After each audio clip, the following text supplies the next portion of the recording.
इस कार्यक्रम के पुण्यार्जक हैं फर्म चिरंजी लाल जी सुरेंद्र कुमार जैन पाटनी, मंगल चंद्र मेघराज पाटनी दीमापुर, श्री सुरेंद्र कुमार जैन धर्मपत्नी श्रीमती मोना देवी जैन पाटनी, पुत्र विनीत कुमार जैन, पुत्र वधू मोनिका जैन पाटनी, पुत्र अमित कुमार जैन, पुत्र वधू ईशा जैन पाटनी, पौत्र एवं पौत्री अरहम जैन, निर्वाण जैन, यशवी जैन, व्यांश जैन एवं समस्त पाटनी परिवार।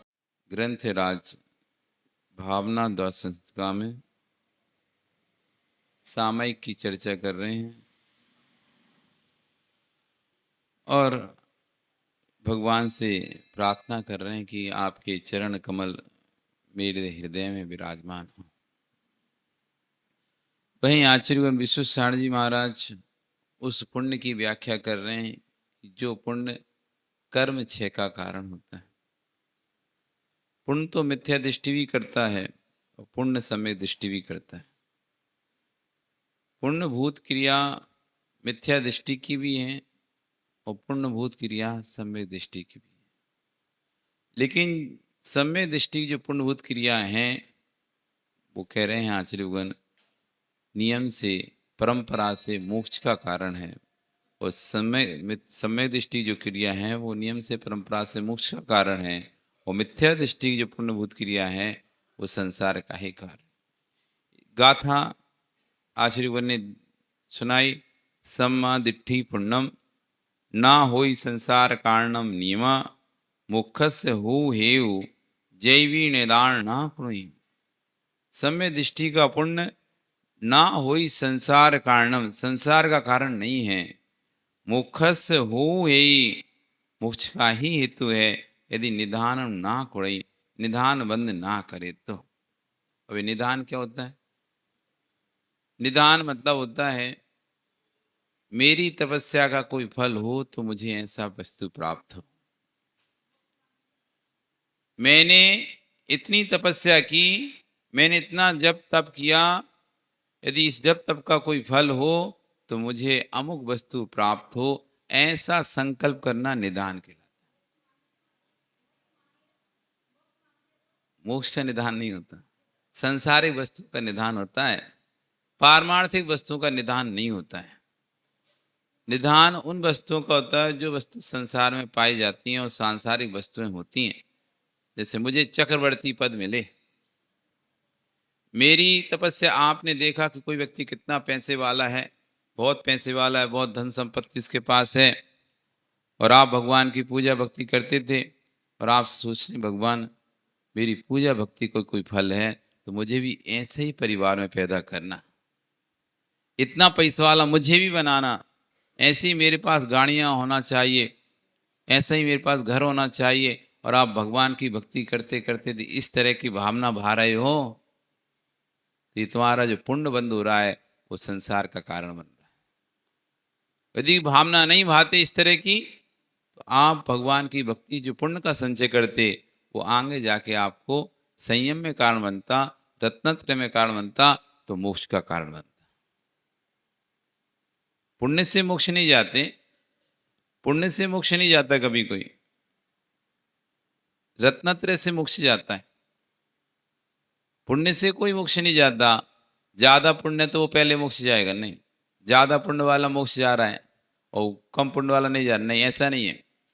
रत्नत्रय से मोक्ष जाते हैं, तो रत्नत्रय की प्राप्ति पुण्य से होती है। मोक्ष किससे जाते हैं? रत्नत्रय, क्योंकि हमारे आगम में शुद्ध दिया है सम्यक दर्शन ज्ञान चैत्राणी मोक्ष मार्गा। पुण्यम मोक्ष मार्ग नहीं लिखा, पुण्य मोक्ष मार्ग नहीं लिखा। मोक्ष का मार्ग क्या है? सम्यक दर्शन, सम्यक ज्ञान और सम्यक चारित्र की एक रूपता ही मोक्ष का मार्ग है। लेकिन ये सम्यक दर्शन, सम्यक ज्ञान, सम्यक चारित्र की प्राप्ति जो होती है वो पुण्यात्मा जीव को ही होती है। पापियों को चारित्र नहीं मिल सकता। पापी यदि चारित्र ले भी लेगा तो तोड़ देगा। आप बहुत सारे लोग तो महाराज जब नियम लेते हैं तो टूट जाता है। वैसे पालन कर लेंगे, वैसे आप कहो तुम रात में सालों साल ना खाएं, वैसे आप कहो तुम सालों साल आलू प्याज ना खाए व्यक्ति, लेकिन नियम ले लिया तो फिर टूट जाता है, खाने में आ जाता है। ये नियम क्यों नहीं ले पा रहा? इसके पास अभी पुण्य नहीं है। नियम को पालने का भी पुण्य चाहिए, व्रतों को भी पालने का पुण्य चाहिए। यदि पुण्य नहीं है तो आपसे व्रत भी नहीं पलेगा, टूट जाएगा, छूट जाएगा, विघ्न आ जाएंगे, बाधाएं आ जाएंगी, पर आपका वो नियम पलेगा नहीं। सामान्य सा नियम था, वो भी नहीं पल पाता। दृढ़ता वही ला पाएगा अपने नियम में जो तीव्र पुण्यात्मा होगा। रावण तीव्र पुण्यात्मा जीव था, रावण तीव्र पुण्यात्मा जीव था, मर गया पर उसने अपना नियम नहीं तोड़ा। मर गया पर नियम नहीं तोड़ा उसने भगवान के समक्ष एक ही नियम लिया था, जो स्त्री मुझे नहीं चाहेगी मैं बलात् उसको स्पर्श नहीं करूंगा, बलात् उसको ग्रहण नहीं करूंगा, उसकी इच्छा के बिना उसको ग्रहण नहीं करूंगा। मरते दम तक उसने अपना नियम नहीं तोड़ा।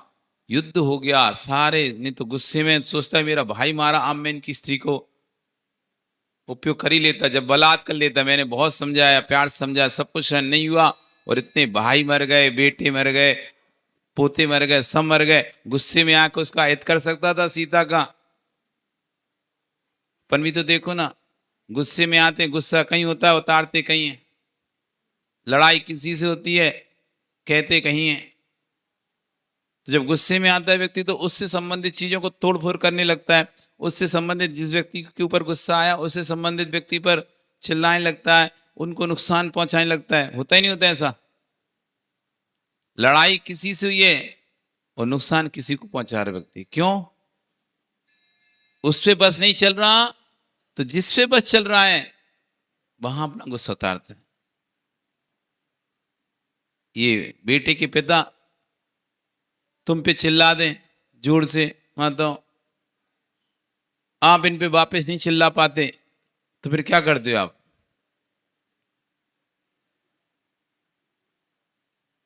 ये बेटे का पिता आप पे चिल्ला दे, जोर से बोल दे आपसे, अब आप इन पे दोबारा से रिप्लाई नहीं कर सकते, तो आप क्या करते हो? आप बेटे पर चिल्लाते हो, आप बच्चों पर चिल्लाते हो, आप अपना गुस्सा कमजोर पर उतारते हो, दूसरे स्थान पर उतारते हो।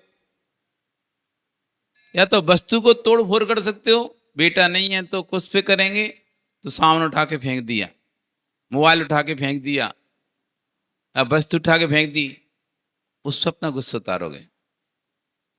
पर रावण ने देखो, इतना सब कुछ हो रहा था, दो दो भाई बंदी बने हैं, दो दो भाई बंदी राम के यहाँ बने पड़े, कुंभकर्ण बंदी पड़ा हुआ है, दोनों बेटे बंदी पड़े हुए हैं। चाहता तो सीता का उल्हा ना देख के उनको छुड़ा सकता था कि हम सीता के साथ ऐसा कर सकते हैं, हमारे भाइयों को छोड़ो तुम, लेकिन नहीं, मैं अपने नियम को और अपनी लड़ाई को अलग अलग रखूंगा। लड़ाई मेरी स्वतंत्र है, नियम मेरा स्वतंत्र है। मैं अंतिम, ऐसा नहीं कि उनके मंत्रियों ने सलाह नहीं दी होगी, सलाहकारों ने सलाह नहीं दी होगी कि आप इतना क्यों सीता को मना रहे हो, आप तो त्रिखंडाधिपति हो, पिता नारायण हो, आप तो बलात् सीता को भी ग्रहण कर सकते हो, ऐसा क्या है? और इतना शत्रु ने अपना नुकसान पहुंचा दिया, अब तो अपना हक है उसकी वस्तु को नुकसान पहुंचाने का। जब वो हमारी वस्तु को नुकसान पहुंचा सकता है तो हमारा भी हक है उसकी वस्तु को नुकसान पहुंचाने का। लेकिन तब भी रावण ने नियम नहीं तोड़ा, नहीं, भगवान के समक्ष नियम लिया है, मैंने केवली के समक्ष नियम लिया है। गुरु साक्षी गहन व्रतम प्राणन तपिन भक्तव्यम। मैंने भगवान की साक्षी में, गुरु की साक्षी में ये व्रत ग्रहण किया है, अब प्राण भी क्यों ना चले जाएं, अपने व्रत को भंग नहीं करूंगा। ऐसी दृढ़ता उन्हीं की आती है जिनका तीव्र पुण्य होता है। नहीं तो सलाह डालने वाले तो ऐसे कहते हैं, अरे तोड़ दे, क्या ही जा रहा है, फिर बाद में फिर से ले लेना, तोड़ दे तोड़ दे फिर ले लेना। क्यों तोड़ दे? नहीं, फिर पर्याय बची नहीं बची लेने के लिए। अभी तो मेरा नियम था, पर्याय चली भी जाएगी तो नियम के साथ मरण को प्राप्त होऊंगा, और नियम तोड़ दिया, वो कह रहे हैं बाद में ले लेना, तो बात के लिए पर्याय बची तब ना, वो पर्याय ही नहीं बची, फिर नियम कैसे? इसलिए आचार्यवन कह रहे हैं, पुण्य के उदय में आपने पाप वृत्ति की है तो वह पुण्य भला नहीं है, वो पुण्य अच्छा नहीं है। जिस पुण्य के उदय में पाप वृत्ति करते जा रहे हो, पाप का माहौल बढ़ता जा रहा है। यदि आपका पुण्य है और आपके पुण्य से आपका छल कपट मायाचारी सब और बढ़ता जा रहा है, और आपका व्यापार में और आप ऐसे व्यापार करते जा रहे हैं इसमें और ज्यादा छल कपट, हिंसा, झूठ, चोरी, मायाचारी हो रही है, तो कह रहे हैं ऐसा पुण्य भला नहीं है। आपने इस तरह का कार्य प्रारंभ कर दिया जिसमें आपको खूब झूठ बोलना पड़ता है, खूब चोरी करनी पड़ती है, खूब छल कपट करना पड़ता है, ऐसा व्यापार आपने, और पुण्य को जैसे वो व्यापार चल रहा है, लोगों को उसमें आपको हानि पहुंचानी पड़ती है, आपको लोगों को नुकसान ही पहुंचाना पड़ता है, ऐसा कार्य आपने प्रारंभ कर दिया। वो नहीं मान रहा तो आप अपने सेवकों को भेजकर, अपने आदमियों को भेजकर दूसरे को नुकसान पहुंचा रहे हो, वो काम निपटा रहे हो जैसे भी करके तैसे भी, और फिर वो काम हो भी रहा है आपका, तो कह रहे हैं वो किससे हो रहा? पुण्य से ही तो हो रहा है, पर ऐसा पुण्य भला नहीं है। पुण्य के उदय में आपने पाप वृत्ति की है तो वह पुण्य भला नहीं है। इस ध्येय का उपयोग श्री के सिक्के के समान करना चाहिए। आचार्य कहते हैं इस शरीर का उपयोग जैसे पैसे का उपयोग करते ना, वैसा करना चाहिए। हे ज्ञानी, विवेक तेरे पास है तो एक सिक्के से द्रव्य खरीद कर श्री जिनेन्द्र की पूजा करके आ सकता है, और यदि पापी है तो उस सिक्के से फोन के बॉक्स में डालकर किसी से बातें करके समय नष्ट करके पाप कमा के आ सकता है। सिक्का कह रहा है मेरा दोष नहीं है, मैं तो तटस्थ था, मैं तो पुण्य के उदय से तेरे पास आया था, अब तू इस पुण्य के उदय में इस सिक्के का उपयोग कैसे कर रहा है, तेरी परिणति। पैसा तो तटस्थ है, पैसा कभी नहीं कहता मेरा उपयोग करो ऐसे, पैसे ने कभी नहीं कहा कि मुझे भोगों में लगाओ। पैसा तो तटस्थ था, अब आपके पास पैसा आया है, आप उसका उपयोग कैसे कर रहे हैं ये आपकी परिणति है।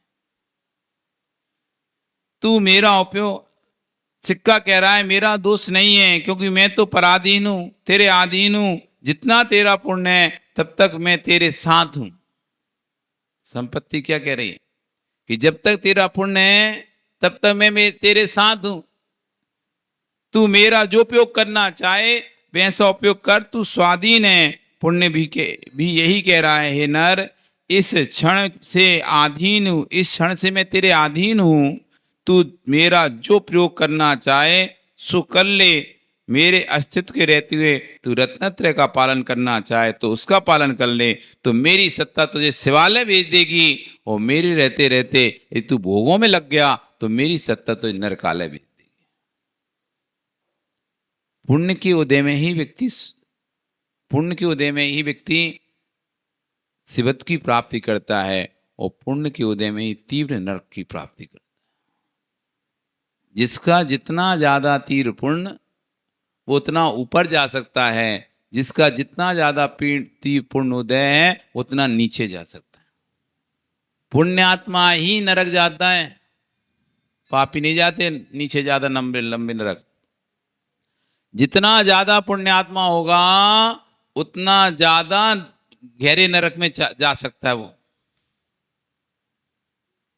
हाँ, पापी लोग पहले नरक से आगे नहीं जा पाते, पहले दूसरे तीसरे नरक से आगे नहीं जा पाते, जो 3 पुण्यात्मा होता है, ऐसा जीव 7वें नरक में जाता है। जो पुण्य सिद्धालय के लिए चाहिए, जो पुण्य सर्वार्थ सिद्धि जाने के लिए चाहिए, वही पुण्य 7वें नरक जाने के लिए चाहिए। आप सोचो हम चले जाएं, ऐसे छोटे मोटे पाप से नरक नहीं जा पा रहे, तो उसको करने के लिए 3 पाप चाहिए, 3 पाप। और 3 पाप करने के लिए शरीर का सेनन चाहिए, और वो वज्र वृषभ नारा सेनन सिर्फ 3 पुण्यात्मा जीव को मिलता है। जिस वज्र वृषभ नारा सेनन से मोक्ष जाया जाता है, जिस वज्र वृषभ नारा सेनन से सर्वार्थ सिद्धि जाया जाता है, उसी वज्र वृषभ नारा सेनन से 7वें नरक जाया जाता है। जब तक वो सेनन प्राप्त नहीं होगा, व्यक्ति 7वें नरक नहीं जा सकता। वो सेनन 3 पुण्यात्मा जीव को ही प्राप्त होता है। चक्रवर्ती पुण्यात्मा जीव, उसके पुण्य का उसने भोग किया, और पुण्य भोग करते करते मरण को प्राप्त हो गया, तो वह पुण्य उसको 7वें नरक लेके जाता है। चक्रवर्ती राज वैभव 6 खंड का अधिपति, 6 खंड जिसके अधीन हैं, ऐसा चक्रवर्ती राज वैभव उस पुण्य के साथ मरण को प्राप्त होता है, तो नियम से 7वें नरक जाता है। और वही चक्रवर्ती उस पुण्य के भोग का त्याग करके दीक्षा ग्रहण कर लेता है, तो नियम से सर्वार्थ सिद्धि या फिर मोक्ष जाता है। एक ही पुण्य उसे नरक ले जा रहा है, एक ही पुण्य उसे मोक्ष ले जा रहा है। क्योंकि जो शरीर चाहिए था मोक्ष जाने के लिए, वो उसको मिला है। ये 3 पुण्य से मिला था, अब उसने भोगों में लगा दिया इस शरीर को, तो ये शरीर उसे 7वें नरक ले गया। शरीर पुण्य से मिला था। आचार्य करें, मेरे पुण्य कह रहा कि मेरे अस्तित्व के रहते रहते तू चाहे तो रत्नत्रय का पालन कर ले, और मेरे सत्ता में शिवालय चला जा, तू चाहे तो पंचेंद्र विषयों में निमग्न हो जा, और मेरी सत्ता में तू नरकालय चला जा। क्योंकि पापी के पास तो क्या है, जब करने कुछ होगा ही नहीं तो पाप करेगा कैसे। आज आपके पास संपत्ति होगी, पैसा होगा ना, तब तो तुम अनाप शनाप खर्चा करोगे, अनाप शनाप उल्टा सीधा खाओगे, पियोगे, घूमोगे फिरोगे, तब तो पाप का बंद होगा अनाप शनाप। और पैसा नहीं होगा तो कहां से बंद करोगे तुम। आज किसी को शराब पीता है, तो शराब वही तो पी पाएगा जिसके पास पैसा होगा, और नहीं होगा तो बेचारा मुंह देखता रहेगा दूसरे का। तो जितना ज्यादा पैसा होगा तो वही व्यक्ति तो उतना अधिक पाप कर सकता है ना। जिसके पास पैसा नहीं होगा वो कैसे करेगा पाप। पाप करने के लिए भी तो पैसा चाहिए, भोग भोगने के लिए तो पैसा चाहिए, भोग भोगने के लिए भी तो शरीर चाहिए। जिसके शरीर में ताकत ही नहीं है वो क्या भोगों को भोगेगा। जिसका शरीर अस्वस्थ है, जिसके शरीर में ताकत नहीं है, वो क्या परिस्थितियों के घरों में जा पाएगा, कहां वेश्यालय जा पाएगा, कहां मदिरालय जा पाएगा। जिसका शरीर स्वस्थ होगा, जिस शरीर में ताकत होगी, धन पैसा होगा, वही तो मदिरालय वेश्यालय इधर उधर घूमेगा। इस कार्यक्रम के पुण्यार्जक थे फर्म चिरंजी लाल जी सुरेंद्र कुमार जैन पाटनी, मंगल चंद्र मेघराज पाटनी दीमापुर, श्री सुरेंद्र कुमार जैन धर्मपत्नी श्रीमती मोना देवी जैन पाटनी, पुत्र विनीत कुमार जैन, पुत्र वधू मोनिका जैन पाटनी, पुत्र अमित कुमार जैन, पुत्र वधू ईशा जैन पाटनी, पौत्र एवं पौत्री अरहम जैन, निर्वाण जैन, यशवी जैन, व्यांश जैन एवं समस्त पाटनी परिवार।